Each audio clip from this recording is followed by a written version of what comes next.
계속해서 볼게요. 사용자의 직장 폐쇄 기간 볼 텐데, 피곤하네요.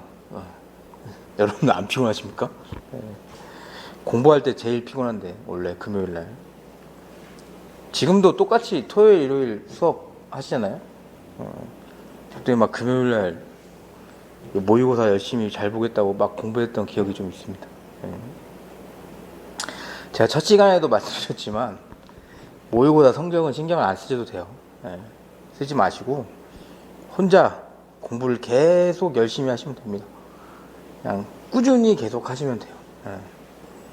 뭐 남의 뭐 시선 이런 거 생각하지 마시고 뭐 잠깐 또 수업하기 전에 좀 말씀 좀 드리면 그냥 열심히 쭉쭉쭉 하시면 되지 뭐 맨날 혼자 공부하려고 하니까 외롭고 뭐 혼자 밥 먹으려고 하니까 쓸쓸하고 뭐 혼자 담배 피우려고 하니까 좀 쓸쓸하고 그래서 친구를 사귀고 러닝메이트라고 해서 만들어 놓고 맥주 한 잔씩도 하고 그러다 그 친구는 떠나갑니다. 나 혼자 남아요 결국엔. 그러니까 잠깐입니다. 잠깐이니까 잠깐만 참고 하시면 돼요. 저는 공부를 되게 오래 했기 때문에 물론 뭐 이것만 한 건 아니지만 그래도 오래 했기 때문에 어떻게 하면 떨어지는지 잘 알아요. 지금 보면 떨어질 것 같은 행동만 한 것 같아요. 그러다가 딱 1년 진짜 거짓말 안 하고 1년 동안 제가 그런 행동을 안 했습니다. 그러니까 붙었거든요. 그러니까 좀 그런 행동 안 하시면 됩니다. 그래서 거짓말이 아니고 힘들고 막 지치고 힘들죠. 근데 짧게 하는 게 좋아요. 짧게 하는 게 좋고 그리고 뭐 동샤반이라고 해서 합격률이 떨어진다? 저는 그렇게 생각하지 않습니다. 운도 굉장히 많이 따라줘야 됩니다. 그리고 뭐 시험장 가서 법전이나 가져오지 그런 생각으로는 안 가시는 게 좋아요. 가서 뭐라도 쓰고 오겠다 이런 마인드로 하고 내가 진짜 하나도 모르겠다 하면 그냥 이상한 거라도 쓰고 오시는 거예요. 몇 점 나오나 보게. 그런 것도 다 뭐 도움이 되니까. 그래서 열심히 해서 화이팅 하시면 됩니다. 그리고 제가 1시간씩 일찍 나옵니다. 안 잡아먹어요. 그러니까 쓰신 거 갖고 오시면 봐드릴게요. 아직까지는 감이 좀 있는 것 같아요. 제가 지난주에 강의하고 나서 저 감을 좀 잃었나 생각했다가 일주일 동안 나름대로 공부를 열심히 했습니다. 그래서 감을 좀 다시 찾은 것 같아요. 오랜만에 봤더니 되게 재밌더라고요. 그래서 1시간씩 일찍 오니까 가지고 오세요. 가지고 오시면 됩니다. 인사관리만 가지고 오지 마세요. 인사관리는 제가 진짜 못해요. 그래서 저한테 가지고 오지 마시고 노동법은 제가 봐드릴 수 있습니다. 그래서 가지고 오시면 제가 좀 봐드릴게요. 그렇게 보시겠습니다. 양가로 4번 직장 폐쇄 기간인데요. 직장 폐쇄는 뭐 이제 진짜 한 번 더 내면 이건 진짜 신의칙 위반인 것 같기도 하고 너무 많이 냈어요. 직장 폐쇄는. 근데 이거 그냥 알아두기만 할게요. 요거는 평균임금 관련해서 직장 폐쇄가 나올 확률은 좀 적습니다. 차라리 쟁의행위가 나오면 쟁의행위가 나왔지. 그래서 원칙을 보면 읽어볼게요. 판례가 나 있으니까. 판례는 근로기준법 제2조 1항 제6호의 평균임금 개념과 산정 방식, 근로기준법 시행령 제2조 1항의 취지와 성격 똑같은 말 하는 겁니다. 왜 이런 규정이 있는지, 근로자의 위법한 쟁의 참가 기간에 근로기준법 시행령 제2조 1항 제6호 기간 해당 여부, 아까 나온 거죠. 앞에 판례. 직장 폐쇄와 사용자의 지급 의무, 임금 지급 의무 관계를 종합적으로 판단해야 한다는 입장.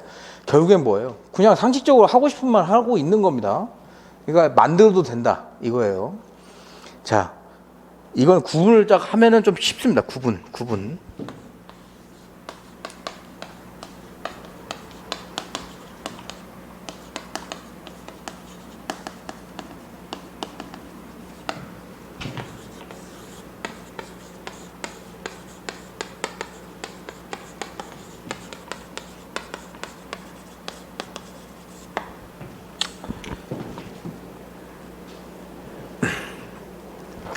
자, 적법한 직장폐쇄 볼게요. 적법한 직장폐쇄는 읽어보고 설명을 드릴게요.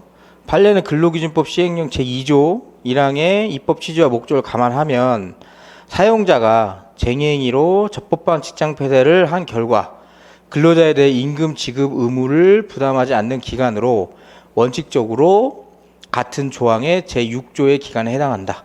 즉 뭐예요? 적법한 직장폐쇄를 하면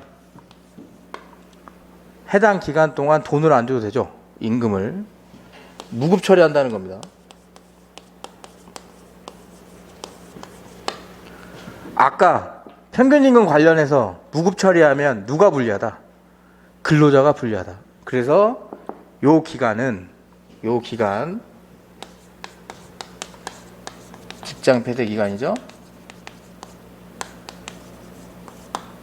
적법 직장 폐쇄 기간은 평균임금 시행령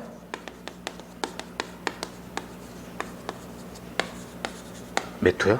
2조 1항 산입기간에 포함된다라는 말입니다. 불리하지 않기 위해서. 근데 뒤에 보면 다만, 항상 우리는 하고 싶은 말이 다만은 있습니다. 근로자들 위법한 쟁행 기간과 겹치는 경우라면 그 기간에 포함될 수 없다고 해요. 그게 뭐예요? 왜? 위법하지 않으면 아까 보호하지 않는다고 했습니다. 위법하지 않아서 이 기간 무급 처리하고 이 기간 안 빼고 그대로 산입하겠다. 분모에 그 기간이 들어가는 거예요. 쟁행위 기간 플러스 뭐 이전 3개월이니까 평균임금 산입기간, 평균임금 산정기간 기간하고 분모에는 뭐 쟁행위 기간 무급 포함하겠다. 즉 임금 줄이겠다. 그럼 일일 평균임금 줄어들겠죠. 분모가 커지니까. 이거 이해되시죠? 위법하면 보호 안 하겠다는 겁니다. 그 원칙만 세우고 가면 돼요. 3번 위법한 직장폐쇄 기간. 이건 어때요? 읽어볼게요. 이것도. 위법한 직장폐쇄로 사용자가 여전히 임금 지급 의무를 부담하는 경우라면 근로자의 이익을 보호하기 위해 그 기간을 평균임금 산정 기간에 제외할 필요성을 인정하기 어려우므로 근로기준법 시행령 제2조 1항 6호에 해당 기간이라고 할 수 없다. 이건 뭐예요? 이건 유리한 경우예요. 유리한 경우. 근로자한테 유리해요. 왜냐하면 어차피 유급 처리되고 있으니까. 보면 유급. 위법한 직장폐쇄. 야, 돈 줘야지. 유급.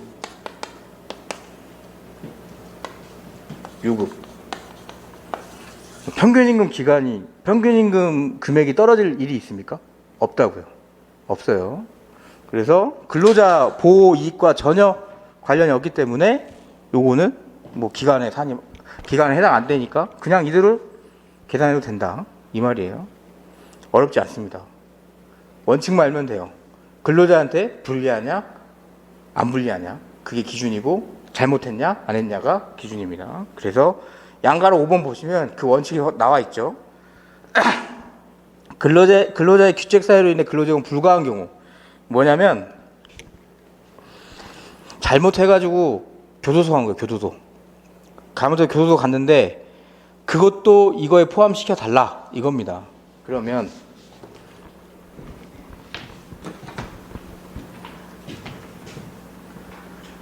내가 퇴직을 할 거예요. 뭐 한 12월 31일 한다고 치죠. 22년 12월 30일 퇴직할 거야. 근데 내가 11월 달에 11월 1일 날 구속됐어요. 잘못해서. 그래서 회사는 이 기간 동안 돈을 주지 않습니다. 임금을. 그러면 11월, 12월 빵원 10월 300만 원 받아요. 만약 10월 이전에 퇴사를 했으면 퇴직금 산정 사유가 어떻게 돼요?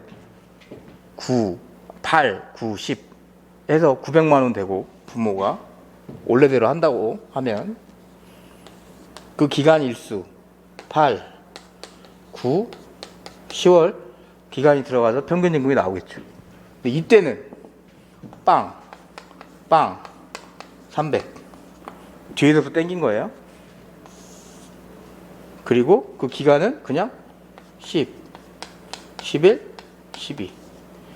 시행령 2조 1항은 뭐예요? 야, 근로자한테 불리하니까 이거 빼달라고. 시행령 2조 이거 빼달라는 거예요. 똑같잖아요. 그럼 평균 임금이 차이가 별로 안 난다고요. 근데 지금 여기 근로자 귀책 사유로 인한 근로 제공이나 이호판 쟁의 기간은 안 빼버린다고요. 필요 없다고. 그래서 네가 잘못했으니까 회사 입장에서 이 기간을 넣고 이걸 그대로 해도 문제되지 않는다. 이런 입장입니다. 그래서 이걸 빼줘야 되는 의무는 없다라는 거예요. 여기서 생각하시면 좋은 게 잘못한 거는 안 봐준다는 겁니다. 근로자가 잘못한 거는. 그래서 이 부분 알아두시면 좋을 것 같아요. 6번 업무의 질병의 기간은 아까 그 코로나 기간인데 이건 잠깐 볼게요. 이거는 법 규정 해석을 잘 하셔야 됩니다. 아까 제가 말씀드린 것처럼 저렇게 뭐 잘 이해를 해서 쓰면 뭐 답안지에 좀 나타날 수 있을 것 같아요. 그리고 실무상 진짜 큰 이슈가 됐었습니다. 엄청 작년하고 올해 어마어마했습니다. 코로나 이슈 때문에 실무상. 그래서 고용노동부에서도 몇 번 나왔습니다. 그 행정 해석에 대한 문제 뭐 이런 거. 근데 어차피 원칙을 말씀드리면 원칙은 천재지변이나 뭐 이런 국가 재난 상태는 선포하지 않았어요. 코로나 기간으로. 그래서 그 부분을 유급으로 처리해 줄 필요는 없습니다. 그래도 다 무급으로 처리하는 경우가 대부분이었고, 그래서 이 평균임금 산정 기간 요걸 많이 봤었습니다. 실무에서. 그래서 혹시라도 25점짜리로 낸다고 하면 요게 나올 수도 있을 것 같아요. 만약에 낸다고 하면 혹시 이런 거 생각해봤니? 이렇게 하고. 근데 이거는 법 규정으로 다 풀 수 있는 거예요. 법 규정으로 다 풀 수 있습니다. 그래서 만약에 그게 나오면 평균 임금에 대한 기본 판례 아까 있죠. 근로제공의 대가, 사용자 지급 의무 쓰고, 조문 쓰고, 그리고 업무의 질병 기간 잘 찾아서 쓰시면 돼요. 수험생들 중에 이거 못 쓰면 안 됩니다. 못 쓸 수도 있습니다. 판례가 없으니까 막 우왕좌왕할 수 있어요. 근데 혹시 나오면 그렇게. 그리고 제가 지금 2조 2항 넣어놨죠. 이게 뭐냐면 빵빵 한다고 진짜 빵으로 계산을 하는 게 아니죠. 뭐냐면 읽어볼게요. 제1항 6호에 따라 산출된 금액. 1항 6호가 뭐예요? 평균임금. 평균임금에 산출된 금액이 그 근로자의 통상임금보다 적으면 뭘로 한다? 통상임금을 평균임금으로 한다는 겁니다. 그러니까 빵빵으로 하는 게 아니고 통상임금 치고 간다. 그러니까 만약에 코로나 기간이 나오면 코로나 기간이 길어가지고 뭐 또 걸리고 해가지고 만약에 2달 됐다. 그러면 빵빵이 아니고 이 사람이 원래 받는 통상임금으로 치고 들어가는 거예요. 계산할 때. 그거까지. 혹시 나오면. 4번 보실게요. 평균임금을 산정할 수 없는 경우가 있습니다. 법 규정에는 이건 그냥 들어보세요. 나오긴 좀 힘듭니다. 법 규정을 보실게요. 특별한 경우에 평균임금이라고 해놓고 법 제2조, 제1항, 제6호 그리고 2영, 제2조 및 제3조에 따라 평균임금 산정할 수 없는 경우에는 고용노동부 장관이 정하는 바에 따른다. 그러니까 이 판례가 그 중점적으로 말하고 싶은 건 평균임금을 산정할 수 없는 경우가 어떤 경우인지를 말을 하고 싶은 겁니다. 그래서 판례 태도를 보면 요거 줄친 부분 위주로 조금 살펴보시면 좋아요. 쭉쭉 읽어갈게요. 판례는 근로기준법 제2조 1항 6호 근로기준법 시행령 제2조 등이 정한 원칙에 따라 평균임금을 산정했다 하더라도 근로자가 퇴직할 즈음 일정 기간 특수하고 우연한 사정 그리고 임금액의 변동이 있었고 그 때문에 위와 같이 산정된 평균임금이 근로자의 전체 근로기간 임금액에 변동된 일정 기간의 장단 임금액의 변동 정도를 비롯한 재반 사정 종합적으로 평가해 볼 때 이거는 좀 써주시면 좋아요. 통상의 경우보다 현저하게 적거나 많게 산정되는 것으로 인정되는 예외적인 경우. 즉 여기서 평균임을 산정할 수 없는 경우에는 어떤 걸 보냐면 현저하게 적거나 많게 되는 경우까지 본다라는 입장입니다. 이거 쉽게 말하면 여기까지 읽은 게 뭐냐면 사례를 하나 머릿속에 넣어두시면 좋아요. 아예.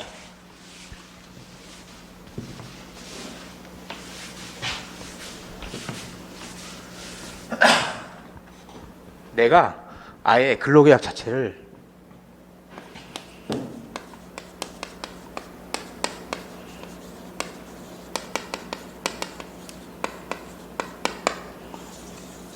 이렇게 했다고 하자고요. 기본급 플러스 영업상 10%. 기본급 플러스 영업상 10%. 내가 뭐 하나 팔면 1,000만 원 정도 판다. 영업상 10%. 내가 한 1년 다녔어요. 근데 내가 계속 한 200만 원씩 받았어요. 200, 220, 또 210, 또 200, 220, 230, 뭐 200 이런 식으로. 근데 내가 생각을 해보니까 내가 법조문을 찾아본 거야. 농무사 공부하는 친구한테 물어봤어요. 야, 퇴직금은 어떻게 산정되냐? 야, 그 몰라? 평균임금 개념 모르는구나. 그래서 근로기준법 제2조 2항 6호를 하면서 알려준 거예요. 산정사유 발생일 이전 3개월 기준으로 한다. 그래? 그럼 나 지금부터 엄청 열심히 하겠다. 잠도 안 잡니다. 그리고 맨날 나와요. 휴일에도. 그래서 어떻게 됐냐? 막판 3개월 이거 뭐 했다고 치고 막판 3개월이 500, 600, 700 돼요. 느낌이 어떻습니까? 누가 봐도 고의적으로 올린 느낌이 나죠. 그러니까 이런 부분을 얘기하는 겁니다. 그게 뭐다? 특수하고도 우연한 사정. 특수하고도 우연한 사정. 그리고 뒤에 나오는 뭐 임금의 장단, 뭐 근로기간 장단. 이게 뭐예요? 이걸 보는 거야, 이거. 야, 맨날 200만 원씩 받아왔더만. 근데 왜 갑자기 이때 이렇게 된 거야? 나가려고 일부러 한 거 아니야? 이럴 때는 어떻게 본다? 현저하게 많게 나온 경우죠. 현저하게 많게 나온 경우는 아예 그 기간을 제낄 수도 있다. 예, 이렇게 보시면 됩니다. 그 뒷부분을 읽어볼게요. 이를 기초로 퇴직금을 산출하는 것은 근로자의 통상적인 생활임금을 기준으로 퇴직금을 산출하고자 하는 근로기준법 정신에 비추어 허용될 수 없는 겁니다. 당연한 거죠. 왜? 얘 쭉 이 정도 받아왔다가 갑자기 떠가지고 이러면 사업주한테도 너무 부담이 많은 거예요. 그리고 통상적인 생활이 아니잖아요. 자기가 일부러 만든 거지 지금 상황을. 근로자의 통상적인 생활임금을 사실대로 반영할 수 있는 합리적이고 타당한 다른 방법으로 그 평균임금을 따로 산정해야 된다. 그래서 판례들이 말하는 방법 중에 여러분 이 기간을 아예 제끼거나 이 앞에 3개월로 한다거나 아니면 뭐 1년 평균을 내버려서 한다던가 그런 방식을 취하는 거예요. 아셨죠? 방법이 있는 게 아니고 저런 부분은 합리적이고 타당한 다른 방법을 제시하는 겁니다. 그래서 여러 개의 판례가 있습니다. 저 기간을 제외해라. 이전 3개월로 한다. 아니다. 1년치 평균 된다. 이런 식으로 쭉쭉 써주시면 돼요. 그냥 만약에 이 문제 나오면. 그런데 진짜 판례가 있으니까 써도 돼요. 그 평균임금을 따로 산정해야 한다. 그러나 근로자의 그 밑에서 네 번째 줄 보시면 근로자의 평균임금이 위와 같이 통상의 경우보다 현저하게 적거나 많다고 볼 예외적인 정도까지 이르지 않은 경우 그건 뭐다? 줄친 거 볼게요. 그 금액이 통상임금보다 저액일 경우에는 통상임금을 평균임금으로 구할 수 있다. 뭐예요 이게? 원칙. 아까 제가 말한 거. 근로기준법 2조 2항. 그죠? 이렇게 특수하고 우연한 사정에 대해서 엄청 많아지거나 엄청 적어졌어. 그때는 이 기간을 제낄 수 있어요. 근데 그 정도는 아니야. 그냥 그 정도는 아니다. 그럼 어떻게? 통상임금으로 가는 겁니다. 여러분 여기서 포인트가 만약에 문제가 나오면 통상임금을 해서 나올 확률이 높아요. 저거 놓칠까 봐. 여기에만 매몰될 거거든. 그게 트릭이 들어갈 수 있습니다. 왜냐하면 답으로 걸을 수 있는 문제를 좋아하는 것 같아요. 제가 기출문제를 좀 여러 번 봐보니까. 그래야 여러분들 합격, 불합격을 판단하기 쉬운 겁니다. 채점위원들도. 그래서 무조건 통상임금으로 계산되는 부분을 절대 까먹으면 안 됩니다. 그게 원칙이에요. 이건 어디에 해당돼야 돼요? 현저하게 적거나 많아서 평균임금 산정할 수 없다고 판단할 정도의 굉장히 예외적인 판례인 거예요. 우리는 법을 다루는 사람이기 때문에 법조항을 무조건 근거로 한다. 그죠? 그래서 이 부분 절대 놓치면 안 돼요. 구체적 입장을 보시면 이것도 한번 읽어볼게요. 위에랑 비슷한데 평균임금을 산정할 수 없는 경우 및 현저하게 적거나 많은 경우도 함께 고려하고 있으며 의도적인 행위, 아까 그겁니다. 의도적인 행위로 평균을 높게 산정한 경우 동일한 직종의 근로자들의 임금 수준을 고려하여 해당 기관을 제외할지를 결정한다는 입장. 무슨 말이냐면 이거 고려하고 야 비슷한 애들은 얼마 받아? 이것까지 고려해서 여기도 뭐예요? 결정한다는 거예요? 아니에요. 그거를 고려해서 또 합리적이고 타당한 방법을 찾겠다는 느낌입니다. 그러니까 얘네도 중구난방으로 왔다 갔다 하는 거예요. 합리적이고 타당한 방법을 찾기 위해서. 그러니까 우리는 이런 문제 나오면 웬만하면 통상임금 그 조항 2조 2항 그거를 절대 잊어버리면 안 됩니다. 그걸로 풀 문제가 제가 봤을 땐 나오지 근거가 없잖아요. 이거 답이 갈릴 수도 있거든요. 그렇게 보시는 게 좀 좋을 것 같아요. 그래서 밑에 세 번째 줄에 뒷부분 보시면 현저하게 낮게 산정된 경우는 그 기간을 제외한 평상시 통상의 생활 유지하는 수준 임금 수준을 기준으로 평균임금을 산정해야 하므로 그 기간을 제외한다는 입장을 취하고 있다. 그러니까 뭐 빵원이 되거나 이러면 그 기간 제외하고 원래 받았던 임금 본다. 하지만 원칙적으로 1번은 뭐다? 우리가 평균임금이 통상임금보다 작으면 통상임금 쫓아가는 게 1번입니다. 통상임금 쫓아가는 게 1번이다. 그거 잘 알아주시면 될 것 같아요. 넘어가시면 잠시만요.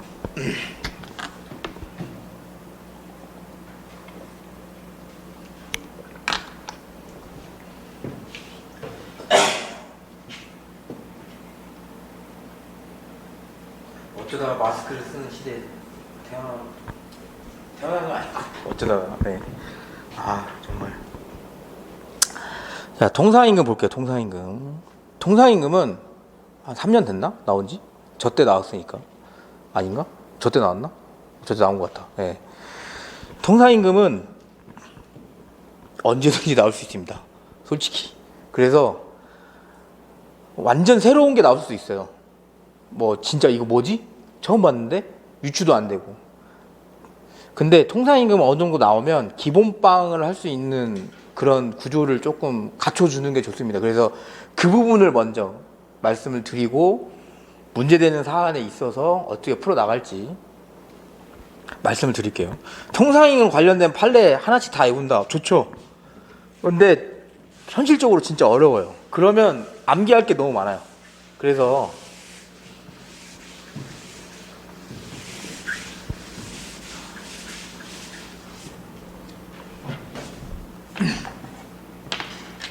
통상임금 나오면 기본적으로 쭉 써야 되는 부분이 있습니다.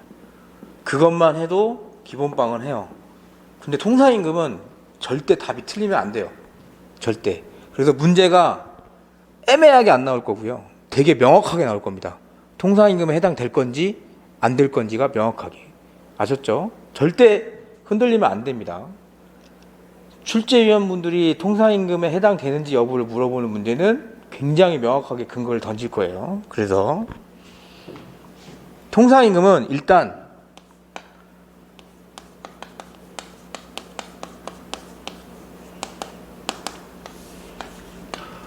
법 규정에 일반적인 목차 요건 다 나와요. 다 나옵니다. 볼게요.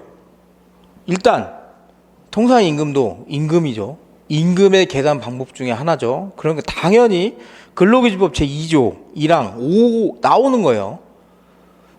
근로기준법 시행령 6조만 쓰는 게 아니고 2조 1항 5호. 왜? 임금이란 사용자의 근로의 대가로 근로자에게 임금, 봉급 그 밖에 어떤 명목 지급되는 모든 금품. 이게 뭐예요? 근로의 대가, 소정근로 대가성이 여기 있는 겁니다.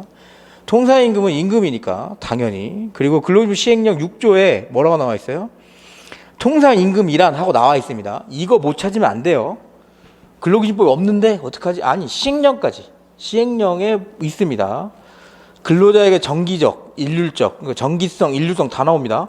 소정근로 또는 총근로에 대해 지급하여 정한 시간급, 일급, 주급, 월급, 금액 또는 도급 금액을 말한다. 즉 일반적인 요건 다 나와요. 그러면 여기서 목차 다 뺄 수 있는 겁니다. 법조문만 봐도. 그리고 통상임금은 왜 구하는지를 꼭 써줘야 됩니다. 왜 구하는지.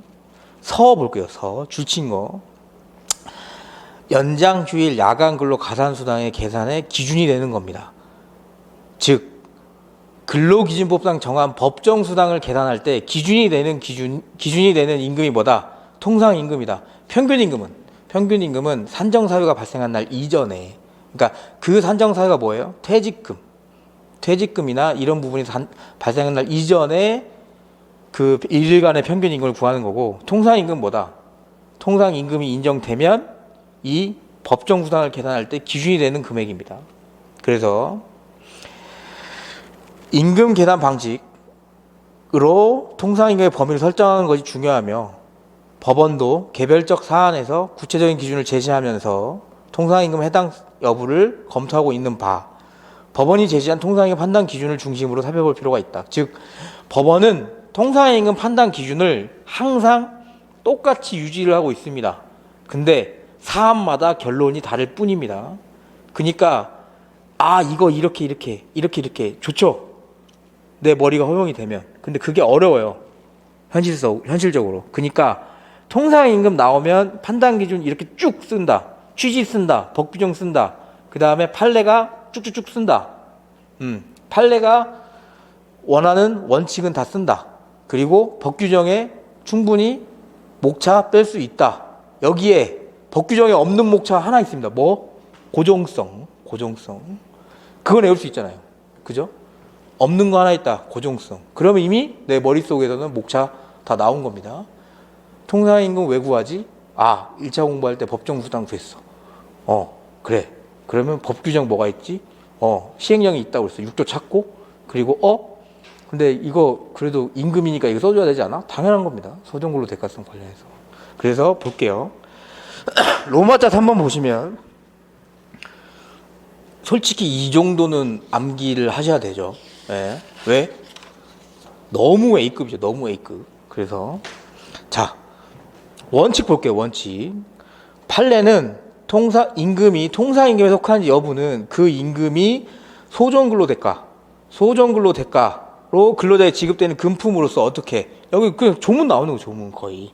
정기적, 일률적. 근데 뭐 조문에 없는 요건 하나 더 있다. 고정적. 그래서 정일고라고 막 외우는데 그럴 필요 없습니다. 고정성만 외우면 되는 거예요. 왜? 조문에 나와 있으니까. 정기성, 일률성, 고정적으로 지급되는 것인지를 기준으로 어떻게, 뒤에는 당연한 말이에요. 할 말 없으면 쓰는 말이에요. 객관적인 성질에 따라 판단해요. 당연히 객관적인 성질에 따라 판단해야겠죠. 그리고 임금의 명칭이나 그 지급주의 장단 등 형식적인 기준에 의해 정할 것이 아니다라는 입장을 취하고 있다. 당연한 말을 원칙으로 하는 겁니다. 즉 여기서 소정근로 대가, 정기성, 일률성, 고정성 다 나온 거죠. 그러면 그 뒤에 나오는 건 뭐예요? 소정근로 대가성을 써줘야겠죠. 우리가 소정근로 대가. 그럼 소정근로 대가성이 뭐냐? 근로의 대가로 주는 건 알겠어. 근데 소정근로 대가가 뭐냐면 근로자가 소정근로 시간에 통상적으로 제공하기로 정한 근로에 관하여 사용자와 근로자가 지급하기로 약정한 금품. 어렵게 써져서 그렇지 결국 뭡니까?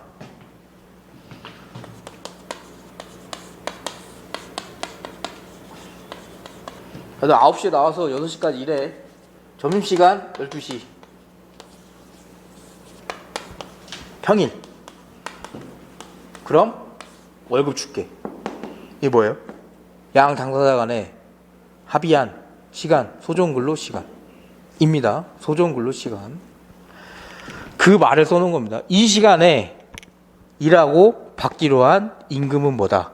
통상임금이다. 즉 기본급을 말하는 겁니다. 기본급. 실무에서는. 근데 기본급까지는 필요 없고 통상임금이다. 이게 그 뒤에 나와 있어. 뒤에 좀 볼게요. 어차피 뒤에 또 나오는데 두 번째 줄 뒷부분, 근로자가 소정근로 시간을 초과하여 근로를 제공하거나, 즉 18시까지 일하는 건데 19시까지 일하거나 20시까지 일했을 때 그걸 우리가 흔히 뭐라고 말해요? 연장이라고 그러죠. 연장 근로.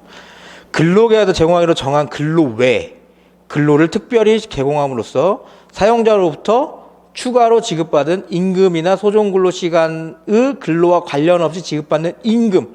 이건 뭐예요?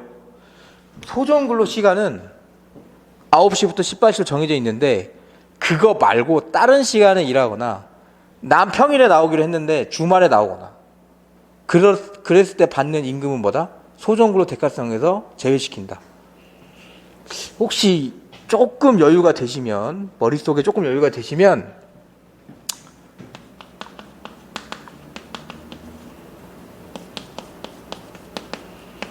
여러분, 소정근로시간은 개념이 어떻게 됩니까?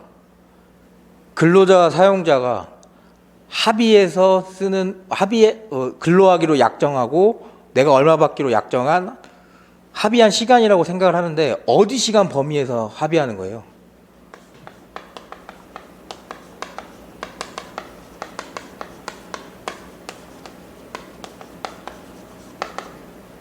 앞에 요 말이 생략되어 있는 거예요. 법정 근로 시간 범위 내에서. 그래서 우리가 흔히 말하는 1일 8시간, 일주 40시간이 어디서 나왔다. 그리고 209 어디서 나왔다. 요거. 법정 근로 시간. 그러니까 법정 근로 시간 내에 합의한 게 소정 근로 시간입니다. 그러면 법정 근로 시간을 초과한 시간은 뭐예요? 연장 근로 시간. 그렇죠? 그 평일에 연장 근로 시간, 평일에 법정 근로 시간이 끝났으면 휴일에 가는 건 휴일 근로 시간. 즉 뭐다? 소정 근로 시간과 관련 없는 시간이라는 거예요. 법정 근로 시간을 초과하면. 우리 문제 나오면 이렇게 나올 겁니다. 결국엔. 우리가 실무를 하는 건 아니니까. 실무는 얘기는 아예 빼버릴게요. 그냥 법정 근로 시간에서 왔다 갔다 하다가 그거와 관련 없는 시간. 휴일 근로 아니면 18시를 넘어서 하는 연장 근로. 이런 부분은 뭐다? 소정 근로 시간과 관련이 없는 거예요. 법정 근로 시간 넘어간 거기 때문에. 그래서 밑에서 네 번째 줄 볼게요. 소정근로 대가라 할 수 없으므로 통상임금에 속하지 않는다. 소정근로 대가성 날아가는 거죠. 그러니까 연장근로, 휴일근로 나오면 소정근로 시간, 소정근로 대가성 날리면 됩니다. 수당 나오면. 소정근로 대가가 무엇인지는 근로자와 사용자 소정근로 시간에 통상적으로 제공하기로 정한 근로자의 근로가치를 어떻게 평가하고 그에 대하여 얼마의 임금을 지급하고 정하는지 기준을 전체적으로 판단. 이 말은 뭐예요? 야, 얼마 일하고 얼마 줄게. 이거예요. 그러니까 만약에 소정근로 시간을 제낄 문제가 나오면 그럴 일은 굉장히 드뭅니다. 드물지만 연장근로 수당이나 갑자기 발생한 휴일근로 수당이 나올 수 있죠. 네, 그냥 그거는 그럴 수 있구나 넘어가세요. 왜냐하면 소정근로 대가성을 부정시키는 문제는 나오기 힘들어요. 그러면 임금 자체가 부정돼야 되는데 그것도 힘들죠. 3번 정기성 볼게요. 정기성. 정기적으로 준다는 거예요. 10페이지. 줄친 것만 봐도 됩니다. 판례는 그 임금이 일정한 간격을 두고 계속적으로 지급돼야 된다. 그 의미예요. 일정한 간격을 두고 계속적으로. 근데 여기서 문제 삼은 건 뭐냐면 1개월이 넘는 기간도 정기적으로 주는 거냐. 당연하죠. 1개월 넘는 기간 정기적으로 주는 거예요. 읽어볼게요. 뒤에 줄. 위에서 두 번째 줄 뒤에 부분. 통상임금에 속하기 위한 성질을 갖춘 임금이 1개월을 넘는 기간마다 정기적으로 지급되는 경우 1개월 넘었다 이겁니다. 이는 노사 간의 합의 등에 따라 근로자가 소정근로 시간에 통상적으로 제공하는 근로의 대가가 1개월 넘는 기간마다 분할 지급되고 있는 것일 뿐입니다. 그죠? 그러니까 위에서 말한 게 똑같잖아요. 판례가 야 일정한 간격을 두고 계속적으로 지급되면 45일마다 줄게. 상관없는 거죠. 상관없는 겁니다. 그러한 사정 때문에 갑자기 그 임금이 소정근로 대가로서의 성질을 상실하거나 정기성을 상실하게 되는 것이 아님은 분명하다라는 입장을 취하고 있습니다. 즉 일정한 간격 그리고 계속적으로 지급하면 정기성은 무너질 확률이 거의 없습니다. 이렇게. 그래서 정기상여금 같은 경우에 밑에서 세 번째 줄 일정한 주기로 지급되는 임금의 경우면 그 지급주기가 1개월이 넘는다는 사정만으로 통상임금에서 제외될 수는 없다는 입장입니다. 즉 정기성은 쉽게 부정시킬 수가 없는 부분이라는 거예요. 그렇게. 일률성 볼게요. 일률성. 일률성은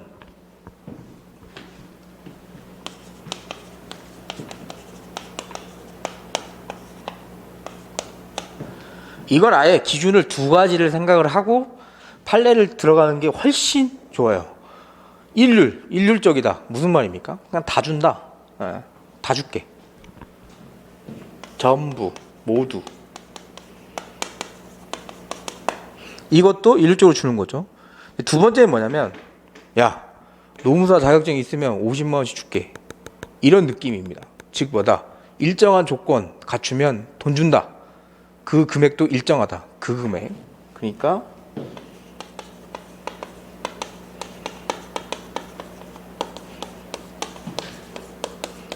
자격.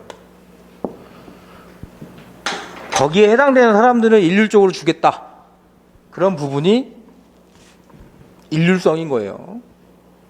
읽어볼게요. 그러니까 일률성을 좀 신경 써서 써주셔야겠죠. 다른 건 우리가 쓸 수 있습니다. 판례는 어떤 임금의 통상임금에 속하기 위해 그것이 일률적으로 지급되는 성질을 갖추어야 한다 라고 해놓고 일률적으로 지급하는 거는 모든 근로자, 그냥 모든 근로자 다 주면 당연히 일률성이 있는 겁니다. 모든 근로자 지급되는 것뿐만 아니라 일정한 조건 또는 기준에 달한 근로자에게 지급되는 것도 포함을 하겠다. 그리고 보면은 당연히 뭐가 궁금하겠어요? 일정한 조건이 뭔지가 궁금하겠죠. 모든 근로자 다 주는 거는 뭐 회사 다 주는 거니까. 여기서 일정한 조건이란 고정적이고 평균적인 임금을 산출하려는 통상임금 개념에 비추어 볼 때 고정적인 조건이어야 한다. 일정한 범위의 모든 근로자에게 지급된 임금이 일률성을 갖추고 있는지 판단하는 잣대인 일정한 조건 또는 기준은 통상임금이 소정근로 가치를 평가한 개념이라는 점을 고려할 때 작업의 내용이나 기술, 경력 등과 같이 소정근로 가치 평가와 관련된 조건이라고 이어야 한다는 입장이다. 이게 뭐냐면 즉 일정한 조건 또는 자격을 업무랑 관련을 좀 시켜라. 소정근로랑 관련을 좀 시켜라. 이런 느낌이야. 갑자기 뜬금없이 야 우리는 집이 멀잖아? 그러면은 주거비 좀 지원해 줄게. 20만 원씩. 이런 거 말고 그죠? 자격증 있으면 해당 업무 잘할 수 있잖아요. 그런 부분을 말하는 거예요. 그래서 일률성은 이렇게 두 개를 나눠서 써주시는 게 좋아요. 솔직하게 말하면 이 판례가 계속 똑같은 말을 반복적으로 계속 하고 있는 거예요. 결국에는. 자, 5번 볼게요. 5번. 고정성. 고정성은 왜 신경을 써야 되냐면 놓칠 수 있습니다. 왜? 조문에 없으니까. 고정성이라는 말이 없잖아요. 고정적으로. 그러니까 놓칠 수 있어요. 근데 고정성은 뭐냐면 이해를 잘 못하시는 분도 좀 있는데 되게 쉽게 설명을 해드릴게요. 일단 읽어볼게요. 얘네가 자꾸 어렵게 말을 써놓으니까 헷갈리시는 겁니다. 판례는 고정성이라 함은 근로자가 제공한 근로에 대해서 그 업적 성과 기타의 추가적인 조건과 관계없이 당연히 지급될 것이 확정된 겁니다. 뭐예요? 소정근로 대가성이랑 좀 비슷한 느낌이죠. 그 업적이나 성과 추가적인 조건 없어. 추가적인 거 말고 그냥 준다고. 이 정도 준다고. 아까 뭐 기본급 플러스 영업수당 10%면 뭐 기본급 준다고. 너 나오기만 하면. 그런 걸 확정된 거라고 보는 거예요. 성질을 말하고 뒷부분 고정적인 임금은 임금의 명칭 여하를 불문하고 이거 이해 잘 못하시면 이해시켜 드릴게요. 임의의 날에 소정근로 시간을 근무한 근로자가 그 다음날 퇴직한다 하더라도 그 하루의 근로에 대한 대가로 당연하고도 확정적으로 지급받게 되는 최소한의 임금. 뭐예요 이게? 내가 일반적으로 우리 어차피 다 사무직을 나중에 하실 텐데 노무사 되면 그냥 그날 나와서 9시에 출퇴근 카드 찍고 컴퓨터 켜고 6시까지 모니터만 보다 갔어요. 그래도 준다고요. 왜? 9시부터 6시까지 일하면 된다며. 일이 없어서 그냥 모니터만 보고 있었는데 출근했잖아요. 그러면 준다고요. 그런 느낌으로 보시면 돼요. 그러니까 뭐냐면 임의의 날, 아무 날이나 나왔을 때 다음날 퇴사를 했어요. 그때 이 임의의 날에 근무했던 거 9시부터 6시까지 일하면 하루치 일당 줘야죠. 그걸 말하는 거예요. 당연하고도 확정적인 최소한의 임금. 그죠? 근데 내가 막 뭘 하면 돈을 줘요. 노무사가 되면 사건이나 이런 걸 본인이 하면 인센티브를 받죠. 근데 나 안 해. 그래도 돈 받는다고요. 기본급은. 인센티브 포기하고. 그러니까 인센티브는 뭐예요? 고정성이 없는 거지. 그죠? 고정성이 없죠. 왜? 앞에 걸로 가는 거예요. 업적, 성과, 기타의 추가적인 조건이 붙는 겁니다. 네가 이걸 사건을 이겨야 15% 줄게. 근데 아무나 안 할래요. 나 그냥 기본급만 받을게요. 기본급을 말하는 거예요. 결국에는 당연하고도 확정적인 최소한의 임금. 이거를 꼭 기억을 하셔야 됩니다. 확정적인 거죠. 이 임금은 받으니까. 그래서 줄 그 부분 계속 볼게요. 임의의 날에 소정근로 시간을 근무한 근로자가 그 다음날 퇴직한다 하더라도 그 하루 전날 나온 거 근로에 대한 대가로 당연하고도 확정적으로 지급받게 최소한의 임금이라고 정의할 수 있다. 고정성을 갖춘 임금은 근로자가 임의의 날에 소정근로를 제공하면 추가적인 조건의 충족 여부 관계없이 당연히 지급될 것 예정된 임금으로 그 지급 여부나 지급액이 사전에 확정된 것이라고 할 수 있다. 네 시급 얼마냐 이런 느낌이라고 보시면 됩니다. 네 하루 일당 얼마냐 이런 느낌. 이와 달리 그 뒤에 부분도 나와 있죠. 소정근로를 제공하더라도 추가적인 조건을 충족하여야 지급된 임금이나 그 조건 충족 여부에 따라 지급액이 변동되는 임금 부분은 고정성을 갖춘다고 볼 수 없다. 그렇죠? 아까 말씀드린 것처럼 내가 나와서 컴퓨터만 켜고 끄고 가면 주는 건데 그게 아니고 뭘 해야 돼. 제스처를. 조건을 쌓아야 됩니다. 만약에 너 여기서 상담 10개 해야지 내가 10만 원 더 줄 거야. 그 10만 원은 10개 못하면 못 가져가는 거죠. 10개 못하면 못 가져간다는 거죠. 그죠? 그냥 임의의 날이 아니고 어떤 날은 10개 하고 어떤 날은 못할 수 있으니까. 그래서 그런 거는 고정성이 제외된다. 그래서 문제가 나오면 고정성 쪽에 나올 확률이 좀 높죠. 자꾸 고정성을 얘기하니까. 그래서 지금 여기 고정성까지는 통상임금 관련된 문제 나오면 무조건 쓰는 겁니다. 생각하지 마시고 그냥 쓰는 거예요. 통상임금이라 그냥 계속 써요. 자꾸 뭐 문제 보다가 다 모르겠는데 이거 봤었는데 사실 지나갔었는데 누구 책에서 봤었는데 스터디 할 때 나왔었는데 지나갔었는데 안 나올 줄 알고 쌩 깠더니 나왔네? 어떡하지? 무슨 상관이야. 일단 써야지. 일단 쓴 다음에 판단하는 거예요. 일단 써야 돼요. 그 고민하는 시간 쓰면서 고민하세요. 그때 뭐라 했지? 하면 또 신기하게 생각납니다. 쓰다 보면. 그죠?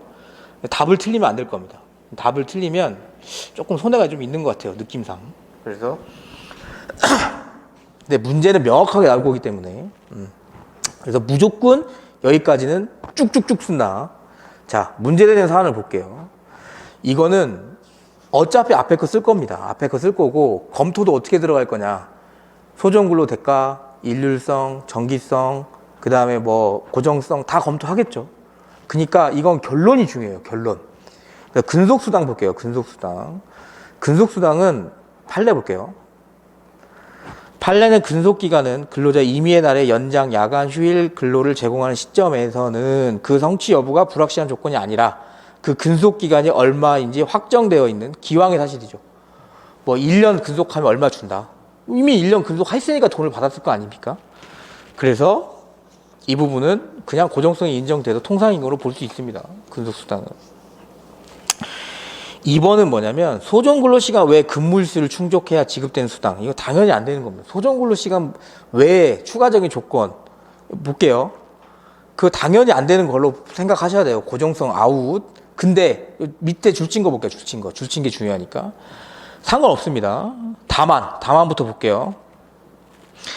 소정근로일수와 상관없이 지급받는 금액이 최소한도로 확정되어 있는 범위에서 고정성이 인정되고 근무일수를 기준으로 계산하는 방법과 달리 정하지 않고 단순히 근무일수에 따라 일할 계산을 지급하는 경우도 고정성을 인정한다. 이게 무슨 말이냐면 다 필요 없고 우리 추가적으로 근무하면 돈을 주는데 그냥 10만 원은 그냥 줘.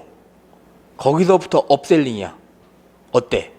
이런 느낌입니다. 지금 그러니까 문제가 나왔을 때 어차피 우리가 기본적인 지금 무기는 갖고 있잖아요. 우리가 3-4장은 쓴단 말이에요. 앞에 고정성까지 그냥 다 깔고 들어가면. 그러면 결론이 중요한데 문제에서 최소 금액이 있어요. 근데 이 사람은 이렇게 할게요. 이거 헷갈리면 안 되는데 혹시라도 나올까 봐 그렇습니다.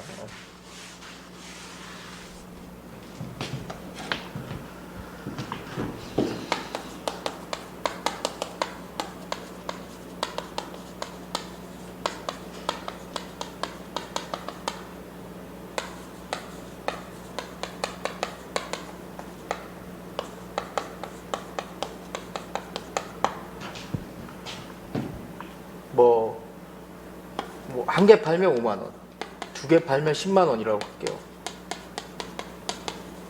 플러스 되는 거예요. 플러스 추가. 문제에서 만약에 당사자가 10만 원 플러스 나 두 개 팔아서 25만 원을 받았어요. 20만 원을 받았어요. 이 20만 원이 통상임금에 해당되냐고 문제가 나오면 결론을 어떻게 내려야 돼요? 일단 소정근로나 뭐 이런 거 조금 생각을 해봤을 때 추가적인 조건이 붙은 거죠. 한 개 못 팔면 안 받는 거니까. 그럼 이거 빠지는 것 같아, 두 개는.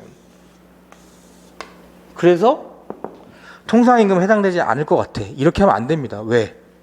기본적으로 깔아주는 금액이 10만 원. 10만 원은 통상임금에 해당되는 거예요. 그러니까 결론이 이렇게 나와야 되죠. 영업수당에 따라서 개수에 따라서 소정근로 대가 이외에 추가적인 조건에 따라 발생하는 10만 원은 통상임금에 해당되지 않지만 최소 보장된 10만 원은 뭐다? 통상임금에 해당될 소지가 있다. 이렇게 결론이 나와야 되는 거예요. 답을 틀리면 안 돼요. 답을. 그래서 그렇게 최소 금액 그리고 뭐 보장 금액 이런 거는 통상임금으로 보시는 게 맞습니다. 안 변하니까. 그래서 그렇게 보시면 되고 3번 보실게요. 성과급인데 이것도 똑같아요. 이것도 판례는 근로자의 전년도 근무 실적에 따라서 해당 연도의 특정 임금의 지급 여부나 지급액을 정하는 경우 해당 연도에는 그 임금의 지급 여부나 지급액이 확정적으로 해당 연도에 있어서는 그 임금은 고정적인 임금에 해당되는 것으로 보아야 한다. 즉 이전의 근무 실적에 대해서 이미 내가 받을 게 확정적인 임금 그거를 뭐 나눠서 준다거나 해도 어쨌든 그거는 확정되어 있는 거잖아요. 그러니까 고정성을 인정하는 거예요. 그 뒤에 부분 쭉 볼게요. 다만 보통 전년도에 지급할 것을 그 지급 시기만 늦춘 것에 불과하다 보면 특별한 사정이 있는 경우 그 뭐냐면 이런 경우인데 헷갈리시면 안 되는 게 성과급이 실적에 따른 그 급여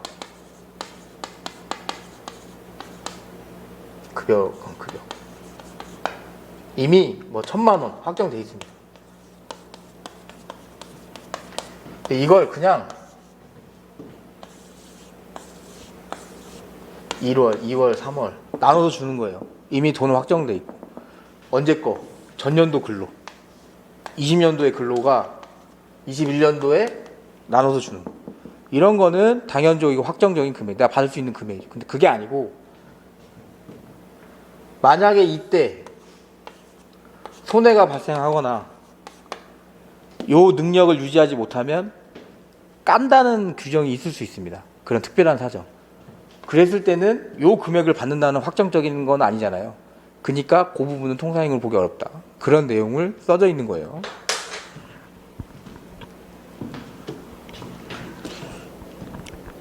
근데 그렇게까지 나올 것 같진 않아요. 차라리 나올 거면 그 뒤에가 나올 겁니다. 특별한 사정이 있는 경우에 고정성 인정할 수 없으나 밑에서 두 번째 줄 볼게요. 이러한 경우에도 근무 실적에 관해 최하 등급을 받더라도 일정액을 최소한도로 보장하기로 지급하기로 한 경우는 어떻게 고정적인 임금으로 볼 수 있다. 그러니까 평가 다 필요 없이 그냥 D등급 맞아도 20만 원.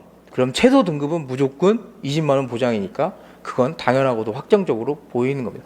지금까지 보면 어때요? 전부 다 고정성 가지고 갖고 노는 겁니다. 당연하고도 확정적인 요건. 가족수당 보시면 가족수당은 결론만 좀 기억해 주세요. 두 번째 줄 보면 일률성을 부정하는 거죠. 일률성. 만약에 부양가족이 있는 근로자에게만 지급되는 가족수당의 경우에는 근데 이것도 똑같아요. 그냥 부양가족 이거 여기 있나? 여기 없을 것 같은데. 하여튼 요거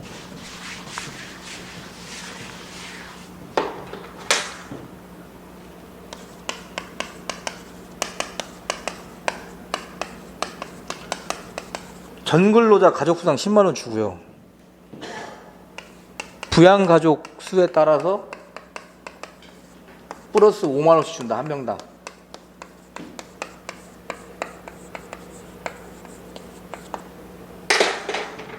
이건 뭐예요? 최소 보장 금액이잖아. 그죠? 그러니까 요거는 통상임금으로 본다. 요건 이거에 따라 달라지니까. 그죠? 요런 부분이 나올 수도 있습니다.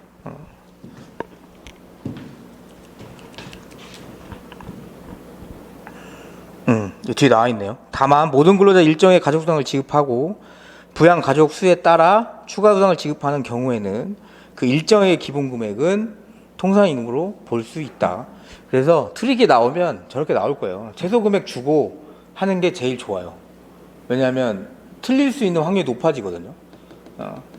그래서 그렇게 5번을 보시면 특정 시점에 재직 중일 것을 조건으로 하는 임금. 요거는 논란이 많이 되긴 했는데 글쎄 제가 봤을 때는 하여튼 보긴 볼게요. 네. 그리고 나서 얘기를 좀 드릴게요. 읽어보겠습니다. 요거 한번 읽어보면 좀 이해가 되실 거라서. 판례는 근로자가 소정 근로를 했는지 여부와는 관계없이 지급일, 기타 특정 시점에 재직 중인 근로자에게만 지급할 정해진 임금은 그 특정 시점에 재직 중일 것이 임금을 지급받을 자격 요건이 되는 거죠. 그러니까 이때 재직을 해야 그 돈을 주는 거야. 만약에 추석 상여 이런 느낌이죠. 그러한 임금은 기왕에 근로를 제공했던 사람이라도 좀 일찍 퇴직하면 안 주는 거예요. 연말 성과급이나 이런 부분은 특정 시점에 재직하지 않는 사람을 지급을 아니하는 반면 그 특정 시점에 재직하는 사람에게는 기왕의 근로의 제공 내용을 묻지 아니하고 모두를 이를 지급하는 것이 일반적이다. 그와 같은 조건으로 지급되는 임금이라면 이른바 소정근로에 대한 대가의 성질을 가지는 것이라고 보기 어렵다. 왜? 근로의 대가로 주는 게 아니고 그 시점까지 다니면 돈을 준다. 이겁니다. 만약에 연말 12월 25일까지 다니면 우린 크리스마스 수당이라는 걸 준다.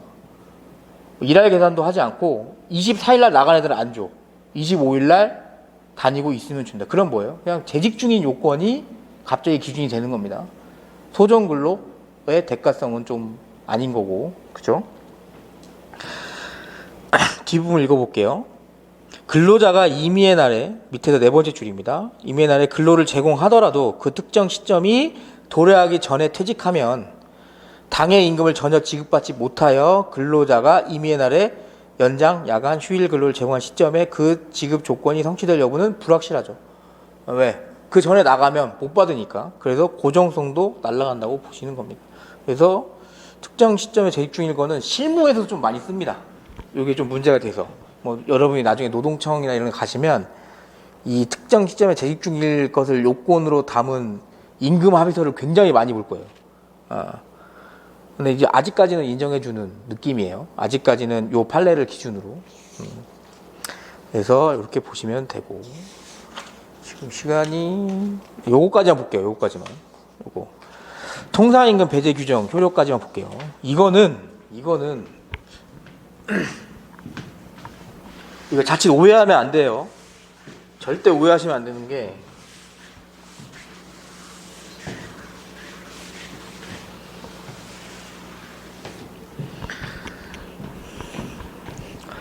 통상임금에 해당되는 걸 배제하기로 한 합의인 건 아시죠? 이거 아마 다 아실 건데 되겠습니까? 안 됩니다. 안 돼요. 원칙적으로 무조건 안 됩니다. 근데 그거를 자꾸 헷갈리시면 안 돼요. 안 돼. 안 되는데 되게 하는 굉장히 예외적인 판례입니다. 그러면 더더욱 더 인정 안 되겠죠. 그러니까 문제가 나오면 아마 답은 안 될 겁니다.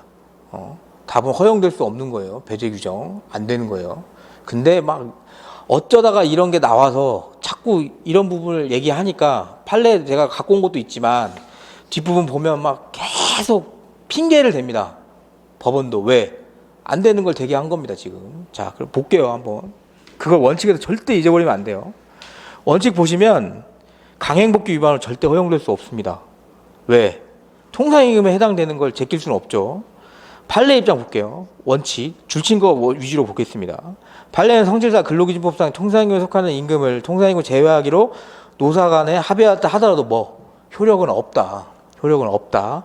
밑에 부분 보시면 노사 합의에 따라 계산된 금액이 근로기준법에 정한 위 기준에 미달할 때에는 그 미달한 범위 내에 노사 합의 무효고 무효로 된 부분은 근로기준법 정하는 뭐예요?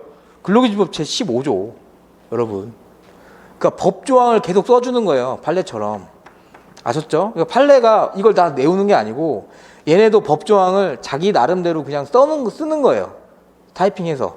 진짜 실제로 판사님들이 쓰니까. 그죠? 근데 예외가 갑자기 나온 겁니다. 예외. 보면 예외에도 하더라도 계속 핑계를 다는 거예요. 줄친거 위주로 볼게요. 그것만 들어가도 됩니다. 나오면. 강행 규정으로 정한 입법 취지를 몰각시키는 결과 당연한 겁니다. 어떻게 법을 정하고 법을 해석하고 판단하는 데서 법을 위반하는 게 타당하다고 판단을 내릴 수가 없는 겁니다, 지금. 그리고 밑에 보면 근로기준법의 강행 규정성에도 불구하고 신의칙을 우선하여 적용하는 것을 수긍할 만한 어떤 상황, 특별한 사정이 있는 경우, 특별한 사정이 있는 예외적인 경우에 하나요. 거의 없을 겁니다. 문제 나오면 제가 봤을 때는 요거는 허용될 수 없다고 가는 게 맞아요. 교수님들도 거의 그럴 겁니다. 아주 평성 나오고 난리 났었거든요, 이때. 자, 구체적 검토 볼게요. 이거는 근데 만약에 요런 요건이 다 해당이 된다. 그럼 이렇게 써도 되지만 이게 뭐 이렇게 나올까라는 생각을 하는데, 자, 여러분, 이 통상임금 배제 규정의 효력을 인정한 그 사안에서는 좀 특별한 사안이 있어요. 구체적 검토해서 줄친거 위주로 보겠습니다. 자, 보세요. 아, 말이 꼬이네. 자, 판례는 정기상여금은 그 자체 통상임금에 해당되지 아니한다고 오인한, 그러니까 오인을 해야 됩니다. 서로 양 당사자가 오인을 하고 밑에 부분 줄친거 보면 노사가 합의한 임금 수준을 훨씬 초과하는 예상 외의 이익. 그러니까 이거 우리가 원래는 배제하기로 했었는데 넣으니까 갑자기 확 뜨는 겁니다. 금액이. 예상 외의 이익 플러스 뭘 고려한 거예요? 사용자에게 예측하지 못한 새로운 재정적인 부담을 지워 중대한 경영상의 어려움을 초래. 어디까지 나갑니까? 기업의 존립을 위태롭게 한다면까지 나가는 겁니다. 그러니까 이렇게 이해하시면 돼요. 제가 봤을 때는 허용될 수 없다는 입장으로 무조건 문제가 나올 것 같은데, 이거 만약에 받아주면 기업이 망하는 겁니다. 여러분, 이 수당까지 만약에 이거 통상임금 인정해서 우리가 연장수당액을 계산했을 때 우리가 망한다, 기업이 망한다, 이 돈 주면 돈 없다, 실제 그래서 문제가 돼서 요거에 인정이 된 거거든요. 그러니까 그 정도까지 나가야 된다. 그래서 밑에 보면 근로자 측의 추가 법정수당 청구는 신의칙에 위배되어 받아들일 수 없다는 입장이다. 그러니까 진짜 이거 주면 회사가 망하는 겁니다. 여러분, 어느 정도 심각한 경우인지 알겠죠? 야, 이거 줄 바에 나 회사 때려칠 거래, 이런 느낌까지 가야 되는 거예요. 근데 이런 문제가 나오진 않겠죠.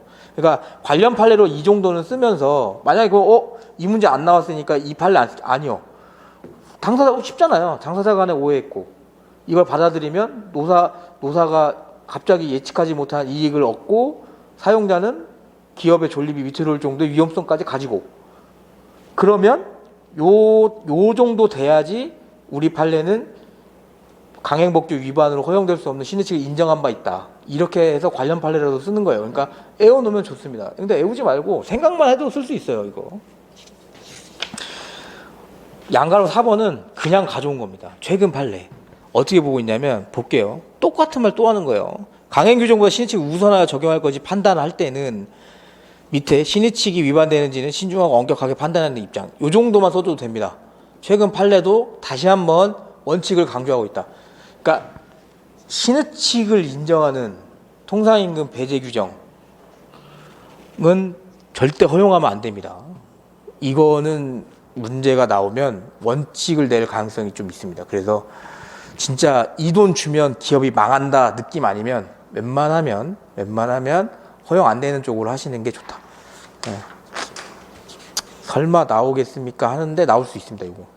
그래서 한번 봐놓으세요. 여기까지 하고 조금 쉬었다가 할게요.